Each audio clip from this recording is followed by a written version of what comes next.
नमस्कार दोस्तों, स्वागत है आपका हमारे यूट्यूब चैनल पहाड़ी जी की वॉइस में। दोस्तों, उत्तराखंड के युवाओं के लिए बहुत बड़ी खुशखबरी आ चुकी है।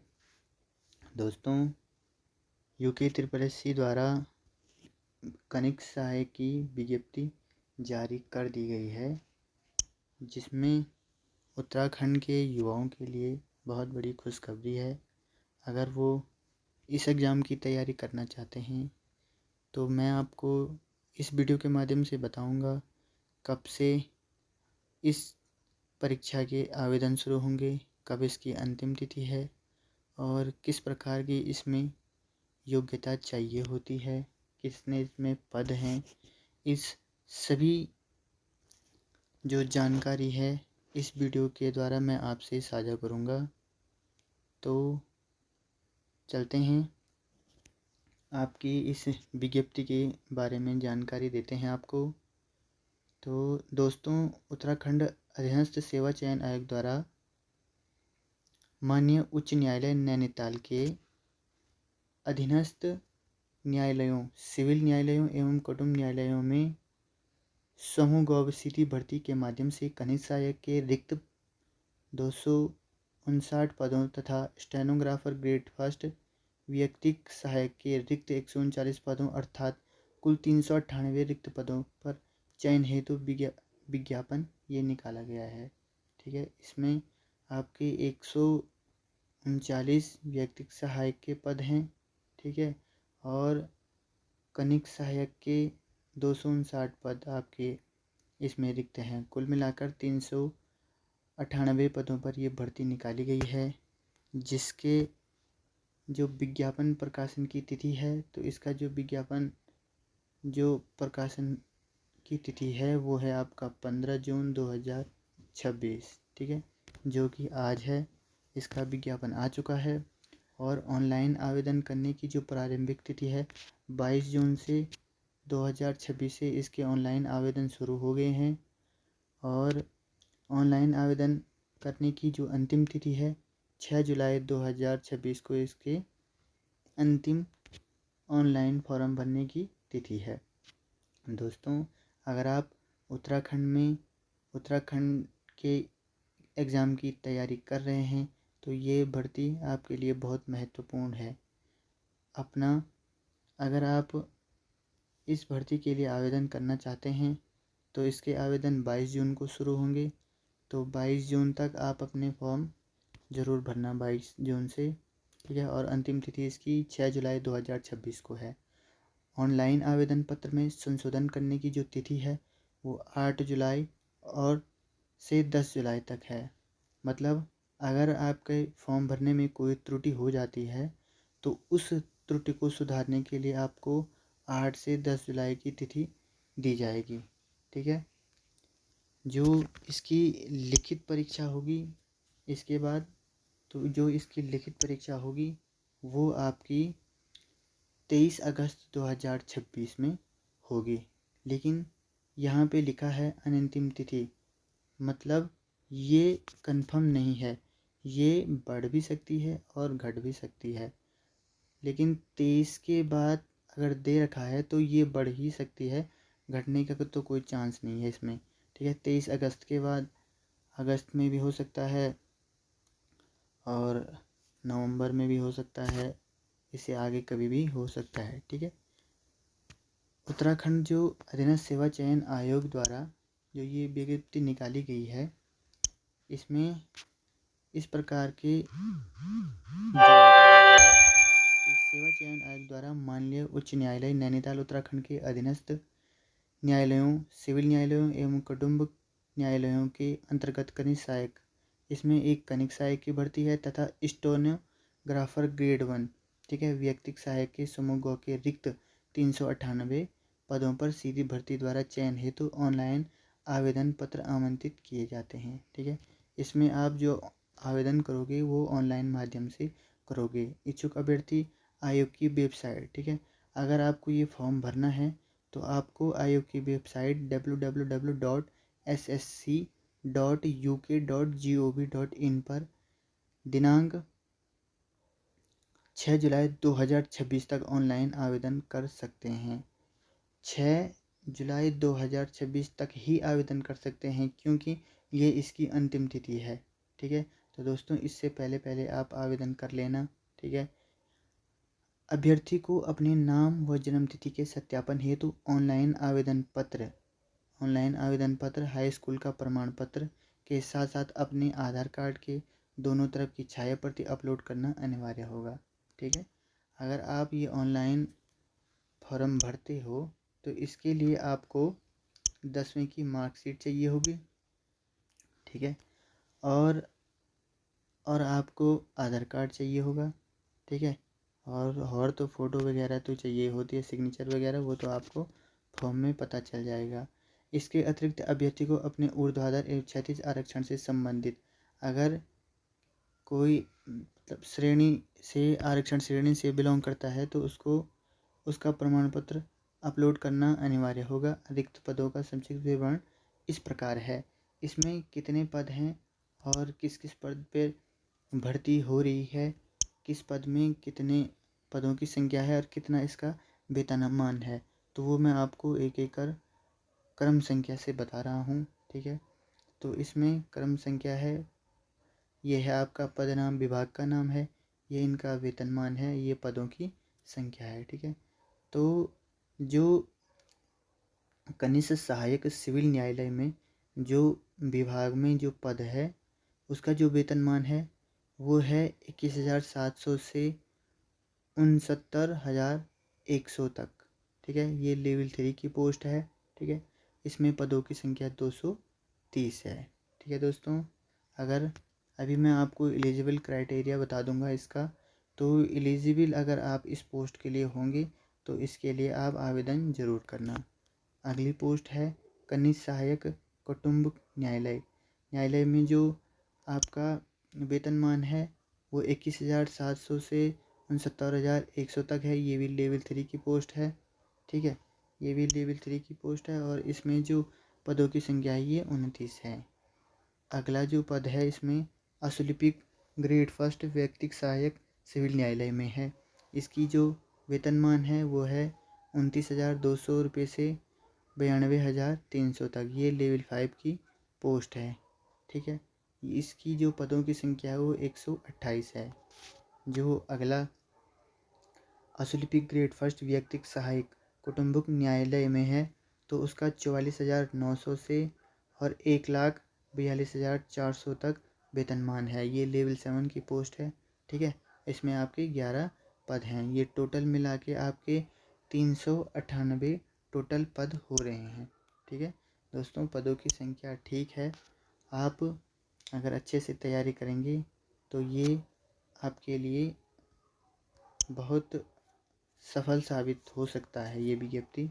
ठीक है, तो अगला है इसमें अभ्यर्थी के चयन हेतु आयोग द्वारा वस्तुनिष्ठ प्रकार की बहुविकल्पीय जो ऑफलाइन अथवा ऑनलाइन मोड में प्रतियोगी परीक्षा आयोजित कराई जाएगी। ठीक है, तो जो इसमें जो परीक्षा होगी वो वस्तुनिष्ठ प्रकार की होगी जिसमें MCQ टाइप क्वेश्चन होंगे। ठीक है, प्रतियोगी परीक्षा के संबंध में प्रथम पैरा में दी गई तिथि अंतरिम है। ठीक है, मतलब जो परीक्षा की तिथि है वो मैंने आपको बता दिया था, ये मतलब चेंज भी हो सकती है। इसका मतलब ये है परीक्षा की तिथि की संशोधित सूचना यथासमय पृथक से आयोग की वेबसाइट, दैनिक समाचार पत्रों में प्रेस विज्ञप्ति तथा अभ्यर्थियों को उनके द्वारा ऑनलाइन आवेदन पत्र में दिए गए मोबाइल फ़ोन नंबर पर SMS तथा ईमेल द्वारा उपलब्ध कराई जाएगी।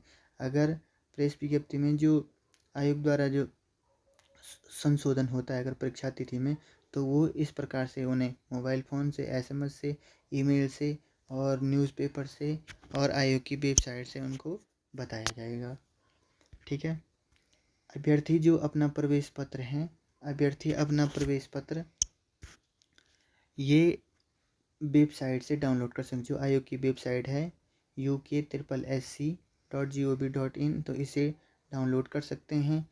आयोग द्वारा डाक के माध्यम से प्रवेश पत्र निर्गत नहीं किए जाएंगे। ठीक है, जो आपका प्रवेश पत्र डाउनलोड होगा वो आपका आयोग की साइट से होगा, न कि आपको आयोग के द्वारा डाक के द्वारा आएगा। ठीक है, अभ्यर्थी को महत्वपूर्ण सूचना आयोग की वेबसाइट ईमेल या एसएमएस के माध्यम से प्राप्त होगी। इसलिए अभ्यर्थी स्वयं का सही मोबाइल नंबर, ठीक है, अभ्यर्थी अगर ऑनलाइन आवेदन करता है तो उसको अपनी परीक्षा से संबंधित जो भी जानकारी या एडमिट कार्ड की जानकारी मिलेगा तो उसके मोबाइल नंबर और उसके ईमेल आईडी से मिलेगा।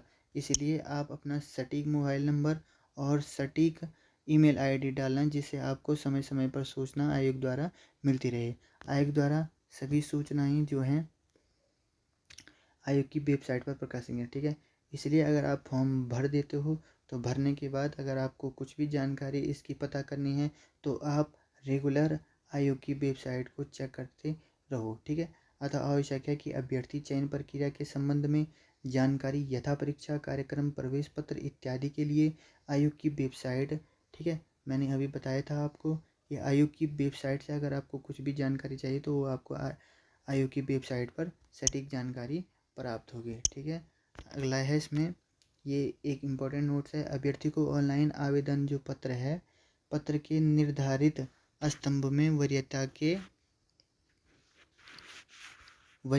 के आधार पर नियुक्ति हेतु जनपद का विकल्प देना होगा, ठीक है।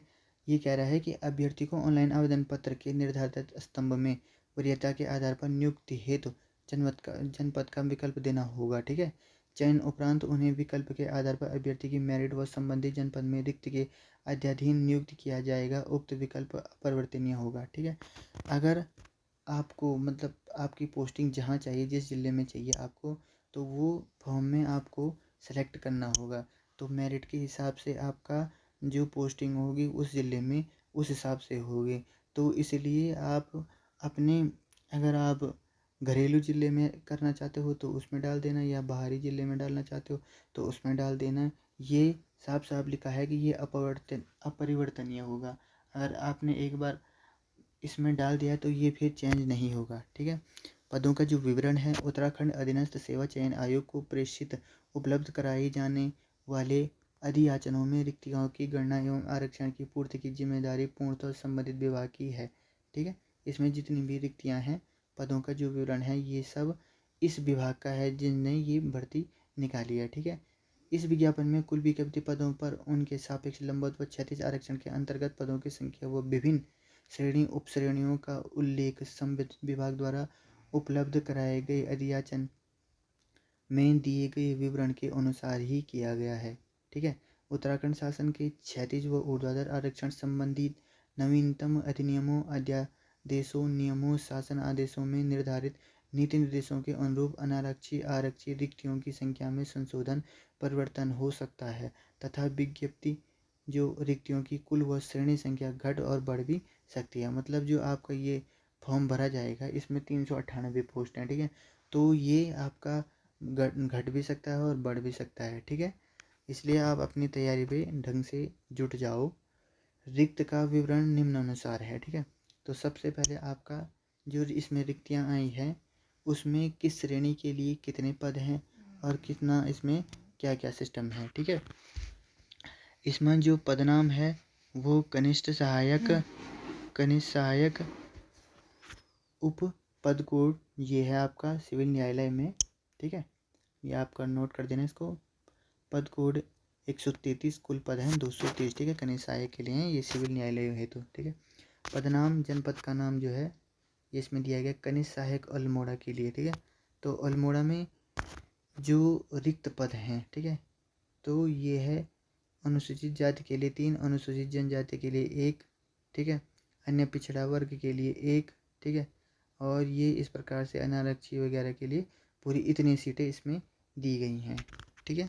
तो ये अल्मोड़ा के लिए कनिष्ठ सहायकों के लिए है, ठीक है। ये जिलावार शायद भर्ती है।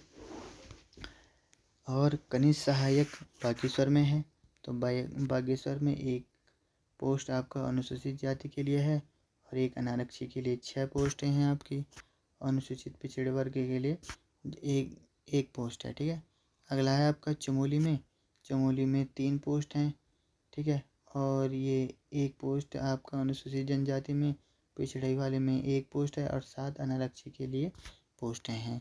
अगला है आपका चंपावत में 2 पोस्ट अनुसूचित जाति के लिए, 3 इनके लिए है और अनारक्षी के लिए 4 पोस्ट हैं, ठीक है। देहरादून में भी यही है। अनुसूचित जाति के लिए 11 हो गया आपका, जनजाति के लिए 2, 7 पिछड़े वर्ग वालों के लिए हो गया, अनारक्षी के लिए आपके 26 हो गया, ठीक है। अगला आपका कनिष्ठ सहायक हरिद्वार में है, तो इनका ये आपका पोस्ट का विवरण आप देख सकते हो। अनुसूचित जनजाति का ये है, ठीक है। अनुसूचित पिछड़े वर्ग का ये है।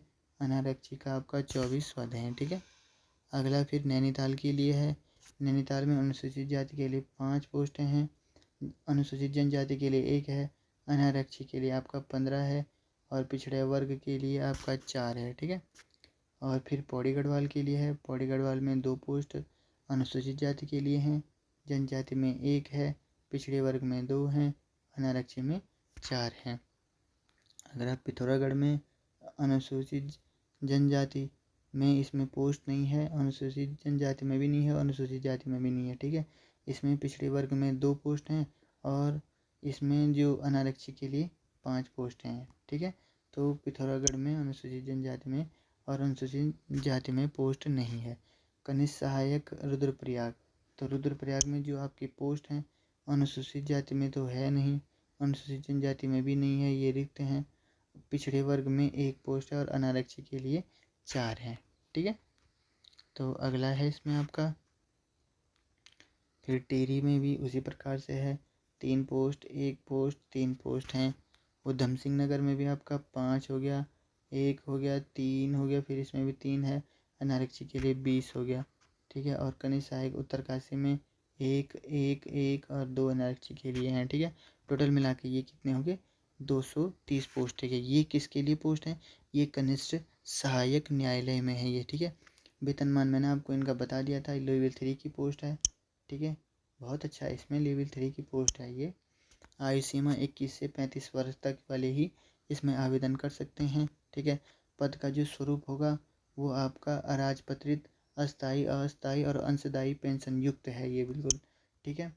अब इसमें जो शैक्षिक अर्हता चाहिए इसके लिए, ठीक है, जो क्वालिफिकेशन चाहिए, भारत में विधि द्वारा स्थापित किसी विश्वविद्यालय से स्नातक की उपाधि या सरकार द्वारा उसके समक्ष मान्यता प्राप्त अर्हता होनी चाहिए। स्नातक की उपाधि अर्थात आपका कॉलेज कंप्लीट होना चाहिए, ठीक है, तभी आप इस फॉर्म को भरने के लिए एलिजिबल हैं, ठीक है। कॉलेज आपका बीएससी बीए जो भी है वो होना चाहिए, ठीक है। हिंदी और अंग्रेजी भाषा का अच्छा ज्ञान होना चाहिए, ठीक है, दोनों भाषाओं में अच्छा ज्ञान होना चाहिए। हिंदी में टंकन की कंप्यूटर पर प्रति मिनट 25 शब्द की गति। अच्छा, अगर आप इस भर्ती के लिए आवेदन करते हैं तो इसमें आपको कंप्यूटर का ज्ञान होना आवश्यक है।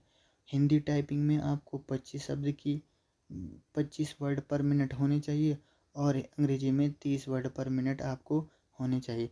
जब तक आपका ये नहीं होगा तो तब तक आप इसका, अगर आप इसकी तैयारी करोगे ना एग्ज़ाम की, और एग्ज़ाम निकल भी गया तो अगर इसकी तैयारी नहीं करोगे तो कोई फ़ायदा नहीं होगा। इसलिए आप जब से अपनी पढ़ाई में जुट जाओगे तो इसके लिए भी आप 1-1 घंटे का टाइम निकाल देना टाइपिंग के लिए, जिससे आपको बाद में परेशानी नहीं होगी, ठीक है। कंप्यूटर पर चलन का पर्याप्त ज्ञान होना चाहिए, अर्थात कंप्यूटर को चलाने का आपको पूरा नॉलेज होना चाहिए, ठीक है। ये पद कोड ये अलग है, ठीक है। फिर रिक्त पदों में विवरण क्षैतिज आरक्षण कुटुंबक न्यायालय हेतु हुए 29 पद हैं, ठीक है, 29 पद हैं। इसमें भी ये है, बागेश्वर में आपका अनारक्षी में है सिर्फ 1 पोस्ट, ठीक है। उसके बाद आगे है आपका चमोली में भी अनारक्षी में 1 पोस्ट है, ठीक है। और चंपावत में भी 1 पोस्ट सिर्फ अनारक्षी में है। देहरादून में पिछड़े वर्ग में 1 हैं और कौवे में 1 हैं, 3 अनारक्षी में हैं, टोटल 6 हैं। हरिद्वार में भी ये 1-1-2 हैं, ठीक है। कनिष्ठ सहायक नैनीताल में भी 3 हैं। अगला है पौड़ी गढ़वाल में आपकी 2 हैं, ठीक है। अगला है पिथौरागढ़ में आपकी 1 हैं, ठीक है, वो भी अनारक्षी में है सिर्फ, ठीक है। रुद्रप्रयाग में 1 है, वो भी अनारक्षी के लिए है, ठीक है। और टिहरी में भी 1 हैं, ठीक है। और उधम सिंह नगर में भी 3 हैं, उत्तरकाशी में आपकी 1 है, ठीक है। टोटल पोस्ट होगी 29। जो इसका जो आपको वेतनमान हो गया वो मैंने आपको ऊपर बता दिया था। लेवल 3 की पोस्ट है, आयु सीमा 21 से 35 इसके लिए चाहिए, ठीक है। पद का स्वरूप जो है अराजपत्रित, अस्थायी, अस्थायी, अंशदायी, पेंशन युक्त है, ठीक है। और क्षैतिज अर्हता जो अनिवार्य अर्हता है, भारत में विधि द्वारा स्थापित किसी विश्वविद्यालय से स्नातक की उपाधि या सरकार द्वारा उसके समक्ष मान्यता प्राप्त अर्हता होना आवश्यक है, ठीक है। हिंदी और अंग्रेजी भाषा का अच्छा ज्ञान होना बहुत आवश्यक है, ठीक है।